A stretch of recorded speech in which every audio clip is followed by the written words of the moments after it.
بہر رحمت بہر رحمت بہر رحمت.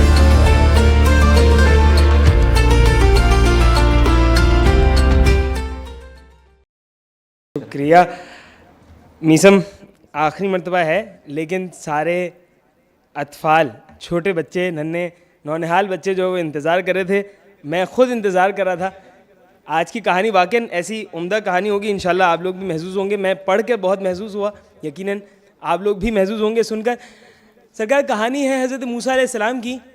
جب حضرت موسیٰ علیہ السلام دریا کے اس پار پہنچے بنی اسرائیل کے ساتھ، اور ہم نے آپ کو کل بتایا تھا کہ ان کے اوپر من و سلوہ نازل ہو رہا ہے، ان کے اوپر ابر نے، بادل نے سایہ کیا ہوا ہے، ان کے پاس پتھر ہے جس میں سے 12 چشمے پھوٹے ہوئے ہیں، ان کے پاس بھرپور پانی ہے، کھانا ان کو خود مل رہا ہے.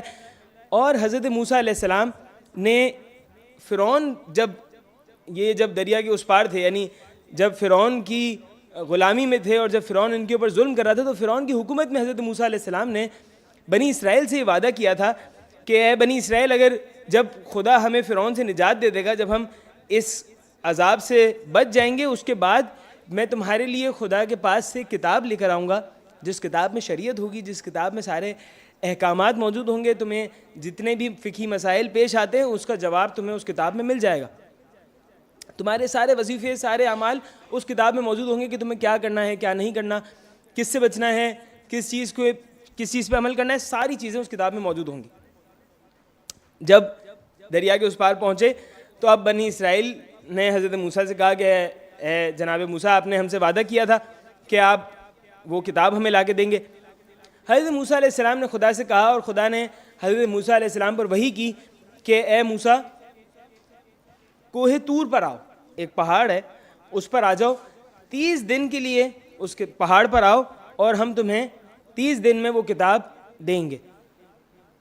30 دن کا روایتیں کہتی ہیں کہ 30 دن کے لیے حضرت موسیٰ علیہ السلام سے یہ کہا کہ آپ 30 دن تک روزہ رکھیں، اور کوہ طور پر حضرت موسیٰ علیہ السلام 30 دن کے لیے چلے گئے اپنی قوم سے وعدہ کر کے کہ میں 30 دن بعد آؤں گا اور کتاب لے کر آؤں گا.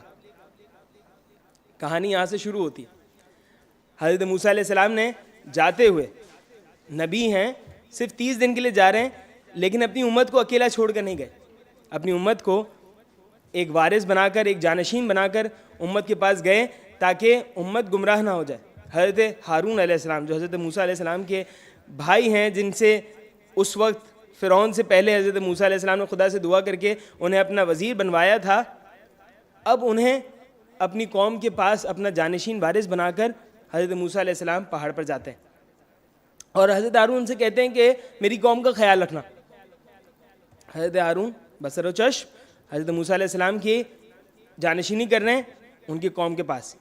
30 دن کا وعدہ ہے، لیکن قرآن کہتا ہے کہ حضرت موسیٰ علیہ السلام سے ہم نے وعدہ 30 دن کا کیا تھا، لیکن 30 دن کے بعد ہم نے 10 دن اضافہ کر دیا. یعنی ہم نے کہا تھا 30 دن، لیکن 40 دن حضرت موسیٰ علیہ السلام کو پہاڑ پر رکنا پڑا، اور 40 دن کے بعد حضرت موسیٰ علیہ السلام کے پاس توریت پروردگار نے نازل کی. ٹوٹل 10 دن کا فرق پڑا، صحیح.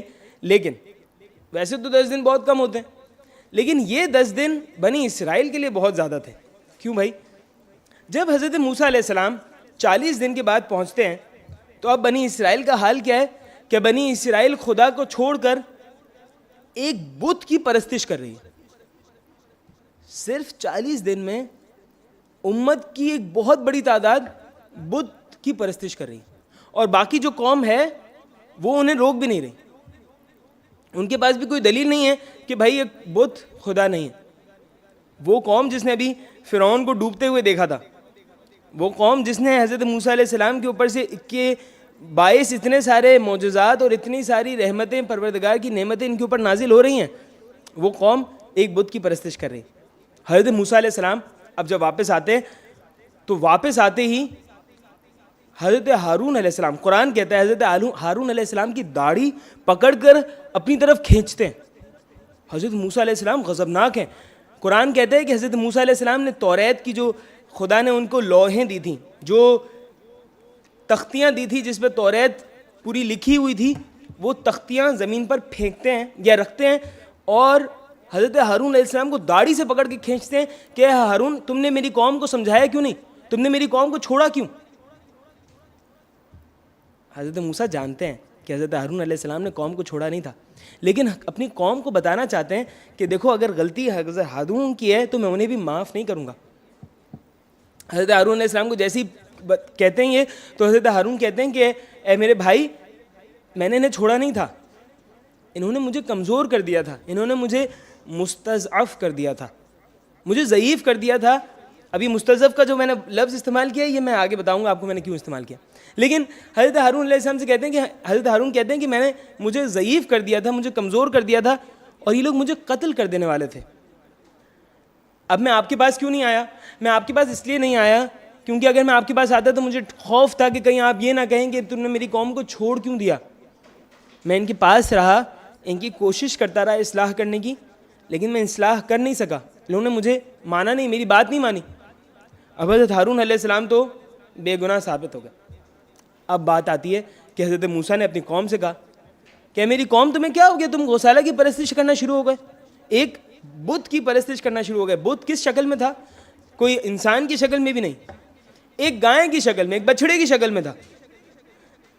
حضرت موسیٰ نے کہا تم لوگ خدا کو چھوڑ کر اپنے نبی کے معجزات دیکھ کر, تمہارے پاس دسترخوان نازل ہو رہا ہے, تمہارے پاس بادل ہے, تمہارے پاس چشمے دریا کے بہ رہے ہیں, پانی کے چشمے بہ رہے ہیں, اور تم اس کے باوجود ایک بت کی پرستش کر رہے ہو.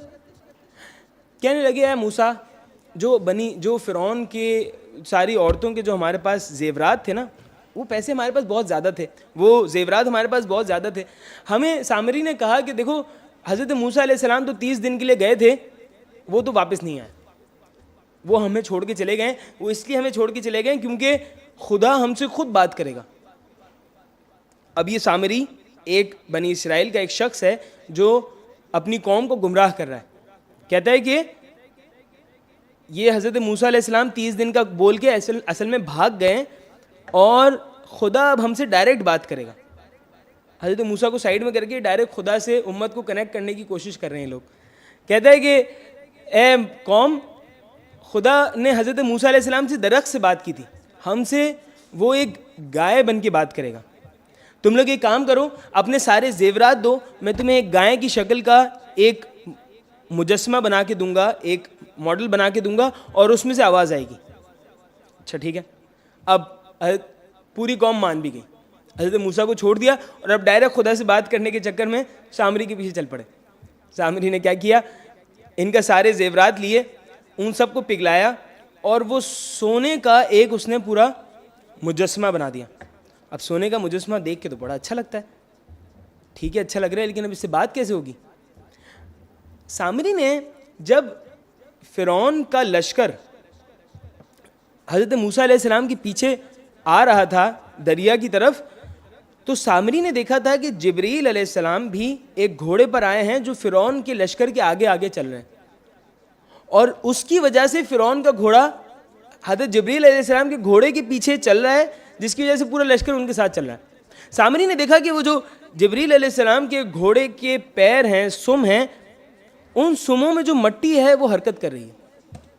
جیسے ہی گھوڑا زمین پر پیر رکھتا ہے, تو جب وہ پیر اٹھاتا ہے تو اس زمین پر جو مٹی اس پیر کے نیچے آئی تھی وہ مٹی اب ہلنا شروع ہو گئی. سامری نے کیا کیا کہ وہ مٹی لی اور اپنے پاس ایک پوٹلی میں, ایک تھیلی میں, آپ سمجھ لیں کہ پیک کر کے اپنے پاس رکھ لی, اور اپنی قوم سے کہتا تھا کہ دیکھو میرے پاس ایسی مٹی ہے جو ہلتی ہے, اور ایسے ہی اپنے آپ کا فخر کرتا تھا. جب اس نے گوسالہ بنایا تب اس نے سوچا کہ اب آواز کہاں سے لاؤں. کچھ روایتیں کہتی ہیں کہ اس نے بت کو ایک دیوار سے ٹیک لگا کے بنایا, ٹھیک ہے. اب ایک دیوار سے ٹیک لگا دیا اور اس کے پیچھے سے ہول رکھ دیا دیوار میں ایک بنا دیا کہ اب کیا ہوتا ہے, اب بات کرنے کے لیے ایک بندے کو پیچھے بٹھاتا ہے, جو بندہ پیچھے سے آواز لگاتا ہے, اور وہ آواز اس گوسالہ کے منہ سے باہر نکلتی ہے. لوگوں کو ایسا لگتا ہے کہ گوسالہ بات کر رہا ہے, اصل میں پیچھے ایک بندہ بات کر رہا ہے.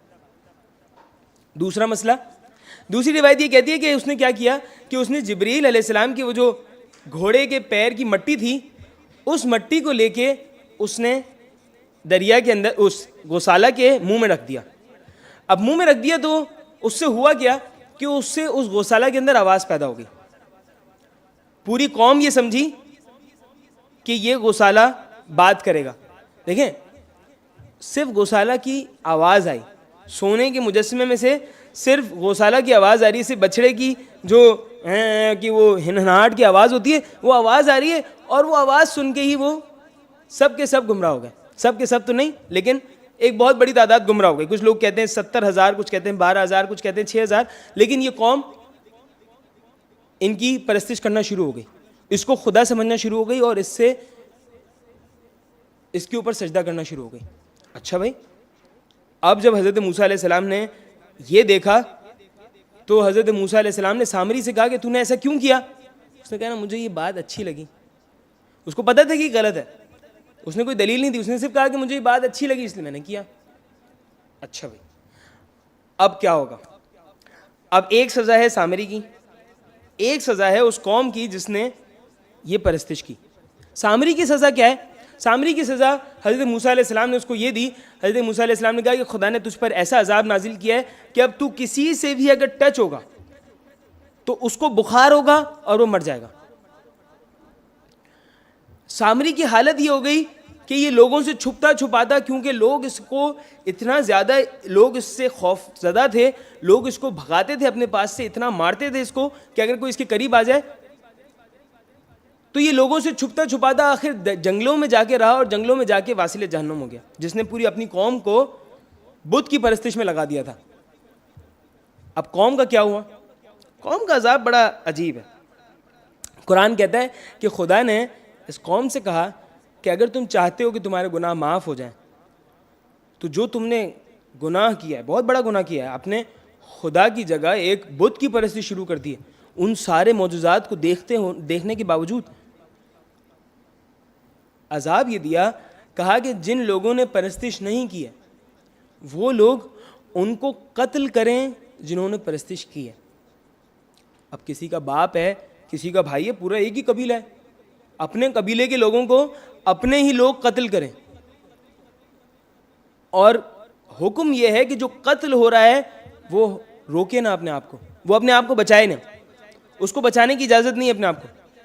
اور جو قتل کر رہا ہے اس کو حکم یہ ہے کہ اگر اس کو اپنا بھائی, اپنے قبیلے میں کوئی باپ ہے, کوئی بھائی ہے, کوئی رشتہ دار بھی ہے, کوئی دور کا کزن بھی ہے, تو فطرت یہ ہے کہ انسان کی کہ اپنے باپ بھائی کو چھوڑ کے بولے گا ٹھیک ہے ان کو میں نہیں مارتا, میں پہلے دور والوں کو ماروں گا.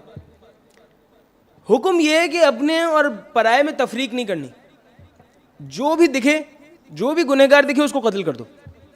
لوگوں نے فوراً قسمیں کھانا شروع کر دی کہ ہم نے قتل ہی نہیں کیا, ہم تو وہ لوگ ہیں کہ جنہوں نے ہم وہ لوگ ہیں جنہوں نے ہم وہ لوگ ہیں جو قتل کریں گے, ہم قتل ہوں گے نہیں. حضرت موسیٰ علیہ السلام نے کیا کیا, اس غسالہ کو, یہ جو بت بنایا تھا, بچھڑا بنایا تھا, اس کو جو ہے وہ حضرت موسیٰ علیہ السلام نے ٹکڑے ٹکڑے کروایا اور ٹکڑے ٹکڑے کر کے دریا میں ڈلوا دیا. اور اب پوری قوم سے کہا کہ اب پوری قوم اس دریا سے پانی پیے, اور جو پانی پیے گا اگر اس نے پرستش کی ہوگی اس کا منہ کالا ہو جائے گا, اس کا منہ کالا ہوگا تو پتہ چل جائے گا کہ اس نے پرستش کی اور اب اس کو قتل کرے. روایت یہ کہتی ہے کہ 6,000 لوگ تھے کہ جن کے منہ کالے ہوئے, اور اب قتل کا سیزن شروع ہوا. قتل کا سیزن شروع ہونے سے پہلے اس قوم کے افراد, یہ جو جنہوں نے پرستش نہیں کی تھی, جن کو قتل کرنے کا حکم تھا, ان کے لیے بھی تو عذاب تھا. یہ لوگ آئے حضرت موسیٰ علیہ السلام کے پاس, کہنے لگے اے موسیٰ, جو قتل ہو رہے ہیں ان کا تو عذاب ہے, لیکن ہمارے تو باپ بھائی چچا ماموں, ہم کیسے ان کو قتل کریں؟ ہمارے لیے بھی تو عذاب ہے, ہم نے تو پرستش نہیں کی بت کی, ہم پر عذاب کیوں ہے؟ حضرت موسیٰ علیہ السلام نے خدا سے کہا کہ خدا ان کے اوپر عذاب کیوں ہے؟ پروردگار نے وحی کی کہ اے موسیٰ ان کے اوپر عذاب اس لیے ہے کیونکہ انہوں نے ان کو روکا نہیں کہ جو بت پرستی کر رہے تھے.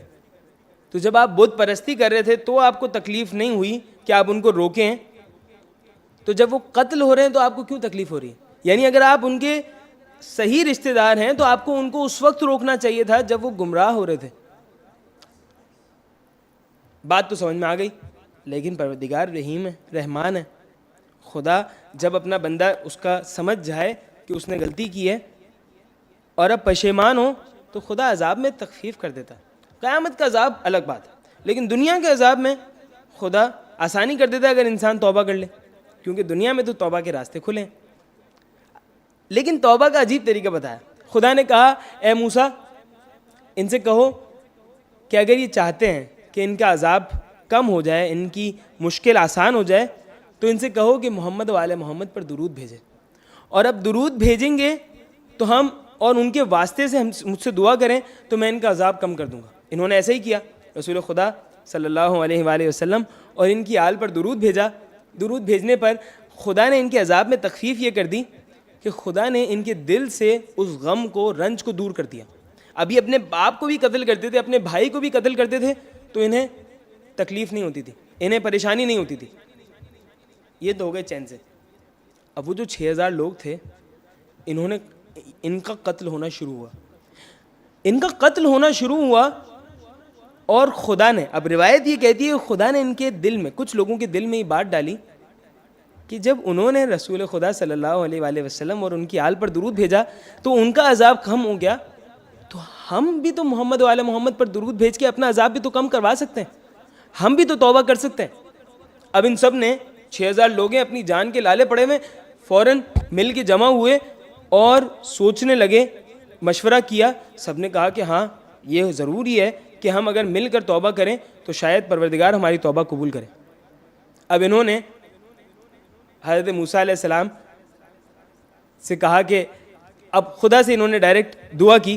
کیا دعا کی؟ پروردگار تجھے محمد و آل محمد کا واسطہ، تجھے محمد کا واسطہ کہ جن کے صدقے میں سارے انبیاء کی ساری بلائیں دور ہوتی ہیں، اس علی کا واسطہ کہ جو محمد کے بعد افضل البشر ہیں، ہماری توبہ قبول کر اور ہم پر سے عذاب کم کر دے، ہم پر عذاب ہٹا دے. جیسے ہی انہوں نے یہ دعا کی، حضرت موسیٰ علیہ السلام پر وحی ہوئی کہ اے موسیٰ جو لوگ قتل کر رہے ہیں ان سے کہو کہ قتل روک دیں، کیونکہ خدا نے ان کی توبہ قبول کر لی ہے. لیکن صرف توبہ قبول نہیں کی، پھر حضرت موسیٰ علیہ السلام سے کہا کہ اے موسیٰ انہوں نے جس کا واسطہ دیا ہے، اگر اس کا واسطہ یہ لوگ پہلے دیتے تو ان کی پہلے بھی دعا قبول ہو جاتی اور ان میں سے کوئی بھی قتل نہ ہوتا. اگر اس کا واسطہ، اگر ان شخصیات کا واسطہ رسول خدا اور ان کی آل کا واسطہ شیطان دیتا تو اسے بھی ہم جنت سے نہ نکالتے، اسے بھی ہم ہدایت دے دیتے. اور اگر پوری دنیا رسول خدا صلی اللہ علیہ وآلہ وسلم اور ان کی آل کا واسطہ دے تو میں جہنم میں کوئی ایک شخص بھی عذاب کا شکار نہ ہو. اس قوم نے درود بھیجا، ان کے اوپر سے یہ عذاب ٹل گیا. اور حضرت موسیٰ علیہ السلام کی قوم کو پھر حضرت موسیٰ علیہ السلام نے کہا کہ یہ توریت، وہ جو توریت حضرت موسیٰ علیہ السلام لے کر آئے تھے، وہ توریت ان کو دی. آگے کے واقعات کیا ہیں اس کے لیے آپ کو پھر میرے ساتھ رہنا پڑے گا. اب ٹائم ہمارے پاس بہت کم رہ گیا بہر اطفال کے لیے. آج کے لیے اتنا ہی، انشاءاللہ پھر اب کل ملاقات ہوگی. بہر رحمت، بہر رحمت، بہر رحمت.